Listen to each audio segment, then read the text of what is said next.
It was a big weekend for the Broncos as they beat the Buffalo Bills, but it ended with some mixed emotions as news of Bo Nix's injury reached fans. So let's bring in our Broncos Insider Mike Klis to break down the game and its aftermath and what is in store for the team as they prepare to play the Patriots next. Hey, Mike. Sam, where were you when you got the news that Bo Nix had the ankle injury and would not play again? Texted, this is going to be maybe a little bit TMI, but I texted the wide receiver coach's wife, Sophia, who's a friend of mine. She might be watching. What's up, Sophia? Oh. And I said, congratulations, This is so exciting. And she's like, it's so bittersweet because Bo Nix fractured his ankle. I did not know that because right after the game, we went to a Harry Potter symphony. So I didn't know that. That's how I received the news. What about you? You probably knew right away. Yeah, well, we got the news. We were there. We're actually about ready to go on air and with Scotty and talk about the game, and said better get your butt to the press room because Sean Payton's coming back in there with some tough news on Bo. But yeah, let's go to Klis's mic drop here and kind of review what happened. First of all, an exciting win for the Broncos, 33-30. Crazy game, as they all are for the Broncos in 2025. My prediction going into the game was the Broncos were going to be losing in the fourth quarter, midway through the fourth quarter, but they would still win. And that wasn't an original guess. It was just based on about 10 to 12 other games this year.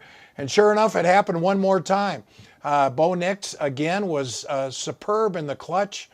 You know, Bo Nix, he's our offensive player of the game, by the way, here on Klis's mic drop. He touched the ball 58 out of the times out of the 68 plays. He had 46 pass attempts and he had 12 rushes. Some designed, some scrambles off script, and then there was only 10 other plays, running plays for R.J. Harvey and Jaleel McLaughlin combined. They have to change that going forward with Jarrett Stidham. But Bo Nix was the entire team. He single-handedly led the offense to 33 points.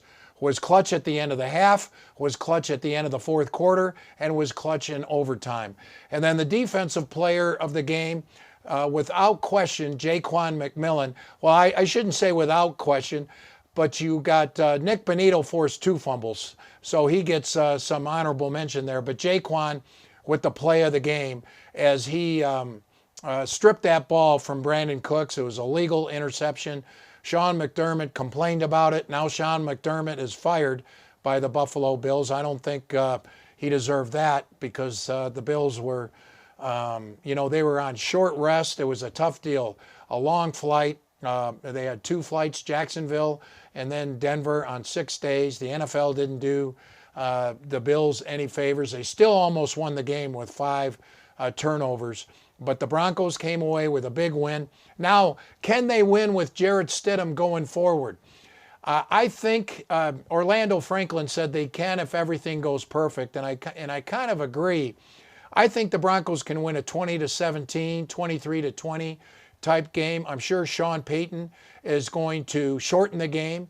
He's going to run the ball. He's going to have short passes. He might take a deep shot here and there just to loosen up the Patriots defense. But it's going to be tough. I think the biggest factor, believe it or not, besides Jarrett Stidham, and not even Jarrett Stidham, the biggest factor in this game is the Denver defense has to stop the Patriots running game. They run the ball well with Stevenson and Travion Henderson, the rookie, who the Broncos strongly considered taking in the first round. They wound up getting Jahdae Barron, who's been beat out by Jaquan McMillan for the nickel position. But they got a good one in Harvey in the second round. We'll see how that plays out. But the Patriots can run the ball. And with Drake May, he scrambles and runs the ball well too. Also an excellent passer. It's too bad it's not Drake May versus Bo Nix in an AFC Conference Championship game between the Patriots and Broncos. 10 years ago when the Broncos won the Super Bowl, Peyton Manning and the Broncos beat Tom Brady and the Patriots. And that's what this rivalry is, Brady versus Manning, even though it was only 4 years here for Manning.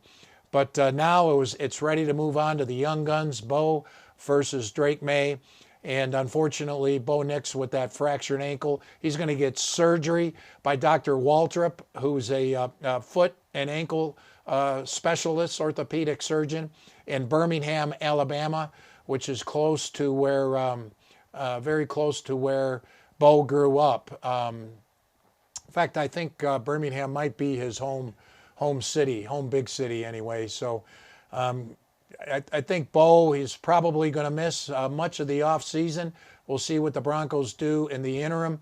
They do have Sam Ehlinger as their backup quarterback, but Jarrett Stidham played very well in the preseason. 30 out of 38, 376 yards, 4 touchdowns, no interceptions. He was a leading quarterback in the preseason. I know the preseason is not the regular season, and it's certainly not the AFC Conference Championship game. But third year in the system, Sean Payton's system, I think Payton's going to coach up Jarrett Stidham. I think he's going to get these guys galvanized to rally around Jarrett Stidham. And I do think the Broncos have at least a puncher's chance, if not a little bit better, of beating the Patriots in Empower Field at Mile High in front of those great Bronco fans. So for Klis's mic drop, thanks for tuning in, everybody. And Sam, we'll send it back to you. I do think the Broncos, even with Stidham, have a chance to beat the Patriots and get to Super Bowl 60.